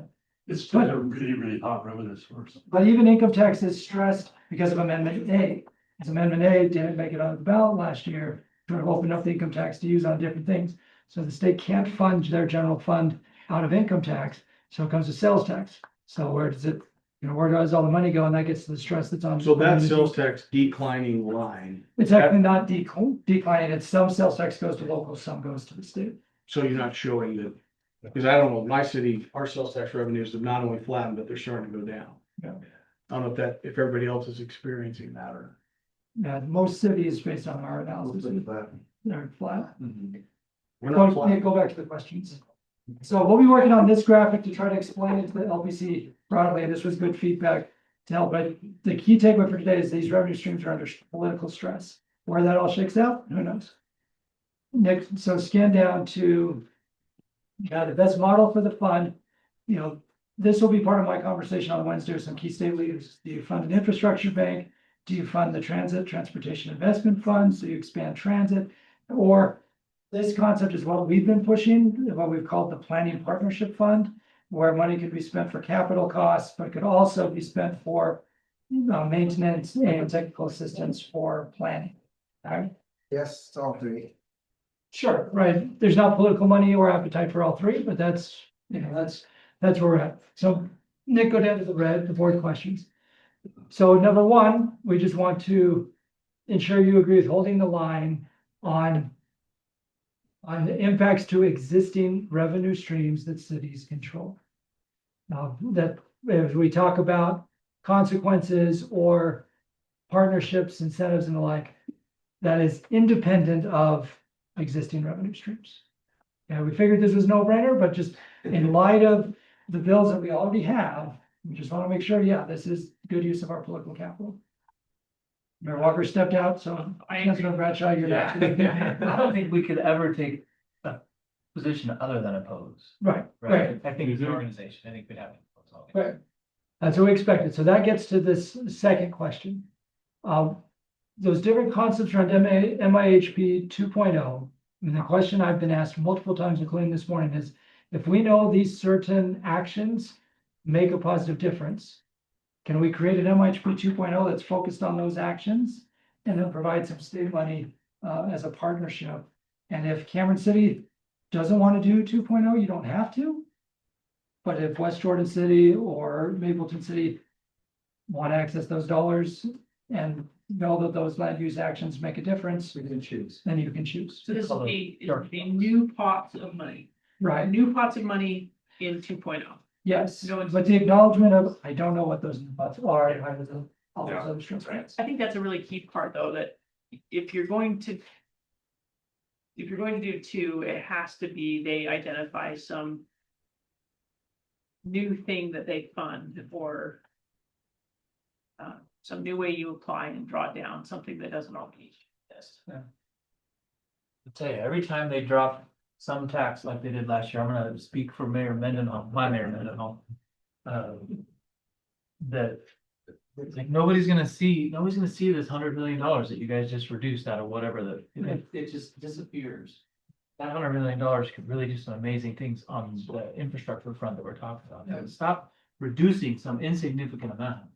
Take that and put it towards these Yeah, productive things. I tend to agree. I don't know that anybody's noticed their $20 income tax cut.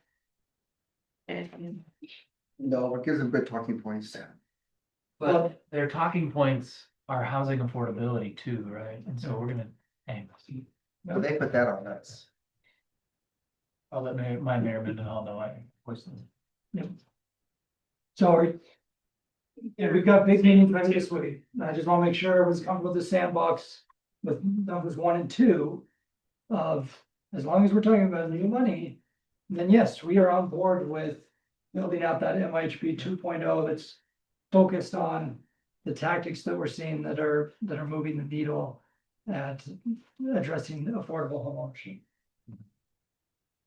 So I see a lot of head nods in the room. Anybody online have thoughts on 1 and 2?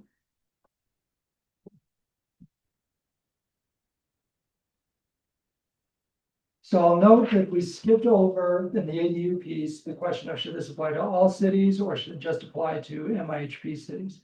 And I want to kind of address that before LPC. Now, one option is we just leave that as an unanswered question, take it to LPC and kind of take the temperature more broadly to LPC, and that's what do that.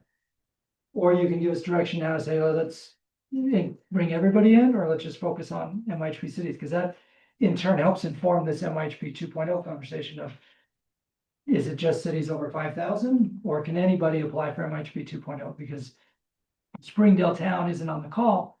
They would tell you they would love to be able to access another infrastructure pod to help them, but they're not an MIHP city, so. My vote is also. Yeah, I wouldn't go that way. As long as it adds to home ownership, home ownership. Right, the ownership. Right, in Springdale, if Never it's gonna can, add who to, wants to rent? if it's gonna, if it's gonna add to VRBOs down there, then I don't want my money going to that. I want ownership. Yeah, Mayor Bruno would Yeah. wants the home ownership. And I take the governor at his word, you know, when he gets emotional about the problem, it's home ownership. It's not just rooftops. It's that my kid buys it and moves into it. I see head nods, but I want to make sure board members off the Wasatch Front. We're not making final decisions today, but I want to make sure we're all comfortable with the direction before staff. I think the board's in favor of it, and I think LPC would be as well. So I like the idea of taking it to them and letting them say yes, because I think they'll say yes and let them feel like they have some say. Got it. Yeah, I see Mayor Wright's comments. Tori would love to be able to access those revenue sources. And in their case, it's workforce rentals. Yeah, that's back to the one size fits all, which is one of our key principles here. But any other thoughts from particularly board members, represent areas off the Wasatch Front? Anything else you want to make sure to bring up in this context before we move on to water fees? You don't have to worry about water fees anymore, because Jordan Valley. Yeah. Take care of that. Yeah, you'll notice I didn't ask you about question number 3, and that's because in our meeting this morning, I think all the above approach still makes sense, and we're not ready to ask you to prioritize these, so, stay tuned to a. So, perfect, Councilmember Hinton, see your comment. Justin, I'll turn to you to talk, DEQ, water fees, and then D for quick updates on both of those. All right, so first off, this is fun is maybe not the right word, maybe interesting, but if anyone's keeping track, on Wednesday, we are officially closer to the next legislative session than we are to the previous legislative session. So That's so depressing. Thanks for bringing that. you're welcome. For anyone who's counting halfway points, we're there, in between the two. So things will certainly speed up. I mean, this interim's coming. There's interims every month until we get through November. So things are going to speed up. There's a lot more going on. But one of the things that is not running through the legislative process right now is through DEQ. I know many of you are aware of this, but I want to make sure that everyone is aware of it. But DEQ, the Department of Water, Drinking Water, is proposing a new fee on public water systems. You see the link on this. A couple things that I want you to know about this is, one, it will be for basically all water systems. There are some things that exempt out some smaller water systems, but they're looking at an annual consumption-based fee. The fee will be used for water delivered for human consumption, other domestic uses. We're not talking about secondary water or irrigation water, just talking about culinary water. The standard rate is 0.0331 for every 1,000 gallons of domestic water used. And so the average is going to be about $4.50 per connection per month. Or no, sorry, $4.50 per connection per year. It's a fairly small fee. DEQ is assuming everyone is going to pass that along to the users. That's nice of them to think that. They are. That is nice. Who is earning this money from their new fee and what are they using? The money, then that's exactly right. The money is going to the Division of Drinking Water. And then a chunk of it is also going to the new Water Infrastructure Fund that has been created the last couple of years, sponsored by Primary Representative Casey Snyder. That's where the money is going to. So one, I want everyone to be aware that it's out there. Two, that there is, right after this meeting actually, a public hearing in person. No, it's not even a hearing, it's more of an information session. There's another one on Thursday online. We shared it in Friday Facts last week, if you're curious about it. I know there's been some information shared around this. Here's what I want you to share back with anyone that asks. There's comments open right now. If you have comments, if you're like, this is how it's going to impact us, this is what we think it does to residents, this is what we don't like about it, this is why we're fine with it, whatever it is, go send those to DEQ. The more they hear from multiple sources, the better comments will have an impact. If it's just one comment from us, it's not going to have the same impact as if it's heard from multiple municipalities. So I encourage you to go look at that. The other thing to be aware of is we reached out to the Division of Drinking Water head, Nathan Lundstad, and he will be at LPC next Monday. So we got him to come to our meeting, separate from the other hearings and comments that they're doing, so that we can ask questions of him and get comments and those kind of things next week. So that's coming next week when he's there. But that's out there right now. So if you're not aware of it, now you are. I can share any information you have on that one. I think it's in the board packet. It was in Friday Facts last week, but just want to make sure that is on everyone's radar. The final hearing will be on September 11th. At that point, the hearing is done. It then goes to the governor's office for authorization. The fee would be starting to be assessed in 2026 when it start being collected. So you'd start paying it back to them in 2027. So that's where that's all going. Any questions or comments on that?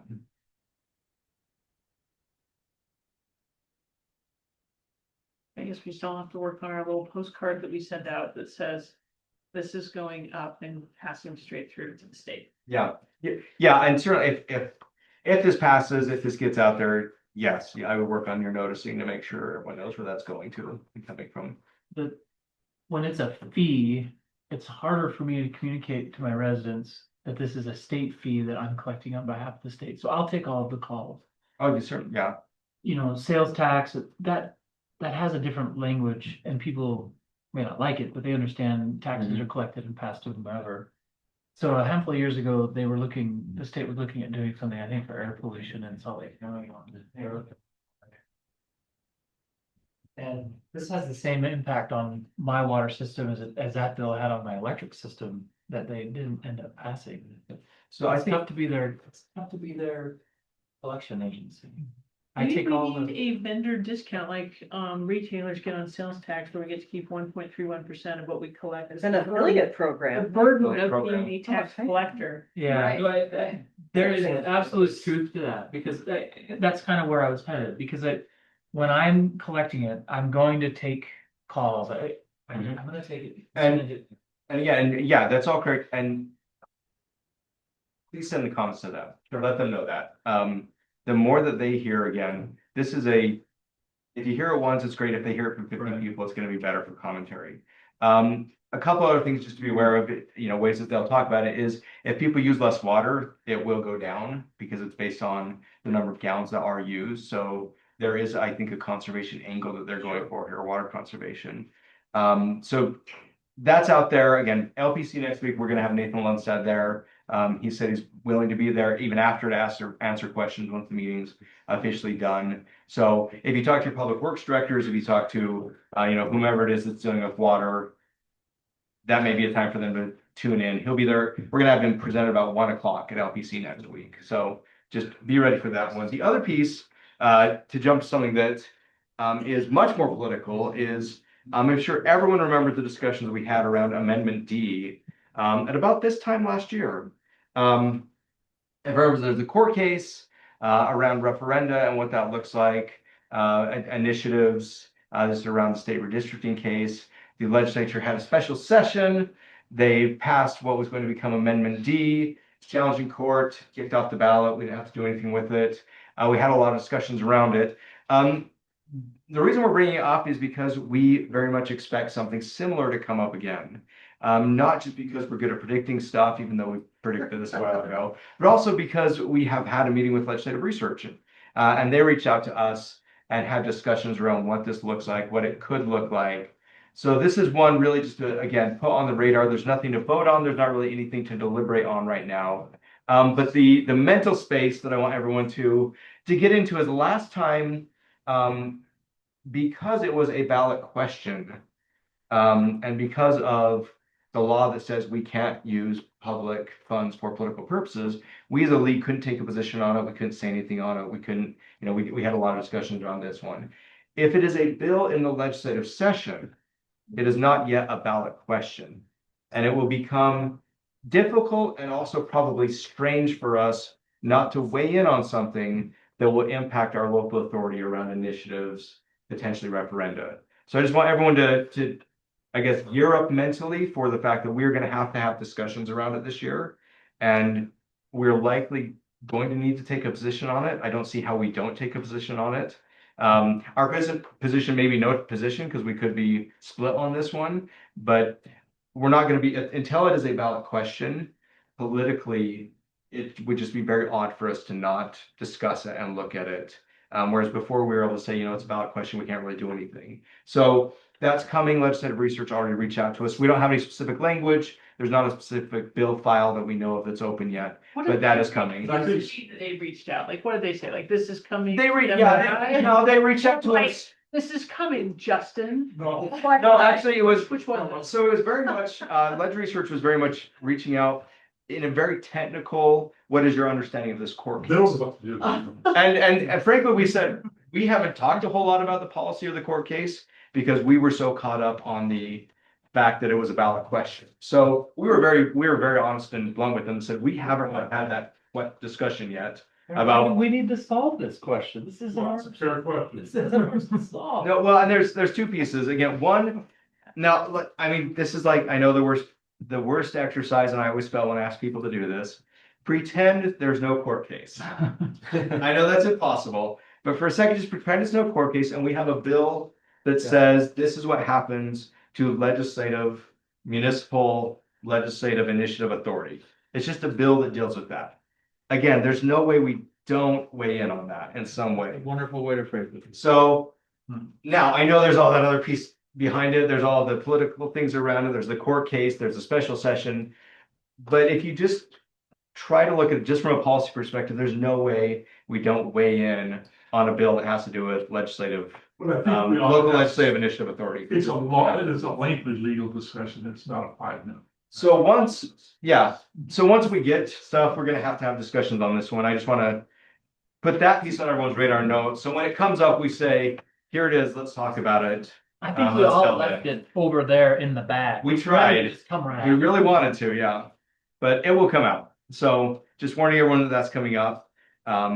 Again, no bill yet, but once we get one, we're gonna have to delve into that one and deal with both the policy and the political ramifications that are gonna come from it. We'll delegate it to Mayor Ramsey. She can make it. Second.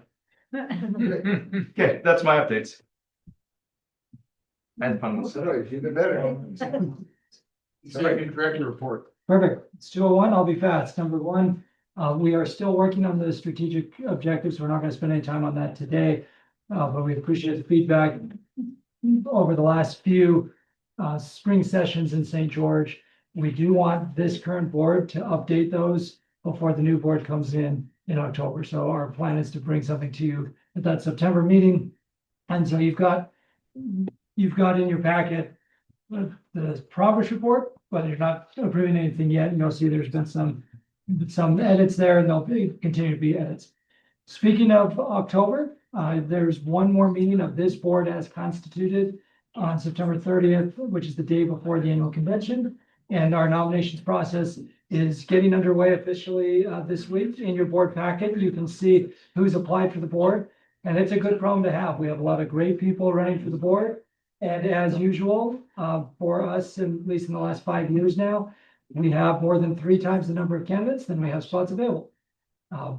And when you take out the geographic requirement spots, then it's almost 4 times the number of people that we have spots available, which again is a good problem to have. I spent a week with league directors earlier in August going through a variety of different challenges and opportunities. And there are quite a few leagues around the country that have to beg people to run for their board, and we are not one of them because people want to be on the board. And so what you'll see in your packet, if your name is, well, I think it says something about the whole organization. This is so much fun. Yeah, there you go. The names in italics are current board members who are planning to run again. If you have any questions about whether or not your term is up, double check with Nick. And again, right now we have over 3 times the number of applicants, and we'll be building the nominations committee. The nominations committee, according to our board bylaws, It has to have geographic diversity. But then one thing we've tried the last 2 years that I think has worked really well is having a nominations committee that does not include anybody from the applicant city. So in other words, if Lauren Palmer is running from Harriman City, we make sure the nominations committee does not include someone from Harriman. And that way, everybody can feel like it's an even playing field who's on the nominations committee. That also takes a lot more work, because as you can see, there are 20+ cities that are, go ahead, help yourself. Stop talking about Andrew now. Let's- We have 20+ cities that are running, so those are 20 cities that would be ineligible for nominations committee. What do the colors represent? What? Nick, colors? The colors, so the yellowish tan, or the color that's not green on here represent folks that are in an area or of a size that we need. So for example, area 1 we need, and we need a representative from a town. So you will see anyone from area 1 or a town in that highlighting. We also need representation from area 5. We only have one nominee from area 5. Green means go for the most part. So as we go through, we'll make sure that there's no glaring red flags or anything like that. But that would be essentially an auto in there. So auto in is green, and then the other color is we do need to pick someone from a town and someone from area 1. But you can have multiple people from different regions. Yeah. So you'll see there are a lot of people running from area 1. The nominations committee could recommend multiple people from area 1, and that's fine. Yep. So we'll be sitting down with Councilmember Hinton later this week. She'll be chairing the nominations committee. And several past presidents are in this room and have had that difficult task. Such a good Privilege. assignment. Now, Really good one. you will notice that there is one nominee from Santa Clara. We have Councilmember Hinton as the chair of this committee. She's a non-voting member. And we can't move her out of the committee because of a nominee. So that would be D1. And that's not in the bylaws. That's just what we've tried to do to even the playing field. Yeah. So we'll be building that out. So it's possible we may reach out to some of you who are continuing on the board or not running for reelection on the board to ask you to be on the nominations committee. But we're going to sit down, start building out the list of potential cities here that can be on the nominations committee and proceed from there. So I think Mayor Walker was that committee again. Oh, he does. the last thing I'll say is I mentioned I spent a week with league directors, and it was very insightful. We talked about how different leagues are dipping into the technical assistance space and learned some interesting lessons, both good and bad, of how leagues have done that. That's been something we've been talking about here over the last few months. Talked about how they're partnering with universities, and we're actually working on a partnership right now with all the universities that have MPA programs, and Utah State is also, we scheduled a meeting with them because they want to talk about how their research arm can better collaborate with us. Learned how different states are approaching dignity, civility, and disagree better in all those spaces. And then I was really quite frightened by all the different attacks on property tax authority that seem to be happening all over the country and what that could mean for us. So very worthwhile and productive event, and we're excited to host the National League here in Salt Lake later this year. With that being said, are there any other comments, Mayor, or questions anybody wants to bring up to the group before we disband? Will the session come in, or you gonna have another child? Oh, yeah. The next board meeting is scheduled for Tuesday, September. Hold on a minute. We have Andrew Gruber here, the distinguished director of the WFRC. Did you have anything to add? I'm very happy to see all of you. I'm not just late for the meeting. I have a meeting here at 2:00, but very nice to see all. So the current board meeting is scheduled for 9:30. We moved today's meeting from 9:30 to noon to provide lunch, recognizing that's the day before the conference. Are people comfortable just continue with 9:30? That way people have the rest of their days to finish getting everything ready before the conference. Does that work? On Okay, so September, continuing September 30th, 9:30. Okay, we'll stick with 9:30 hybrid, and then I'll be sitting down with Councilmember Bradshaw in the next few days to build out next year's calendar, and then we'll promote that and get calendar invites out for next year's calendar. But we always sit down with the incoming president, make sure the dates work with the incoming president's calendar. With that, thanks, everybody. Terrific feedback today. It's been really helpful. We have good marching orders for LPC next week. Mayor Walker, final motion. Motion to adjourn? Second. All in favor? Any opposed?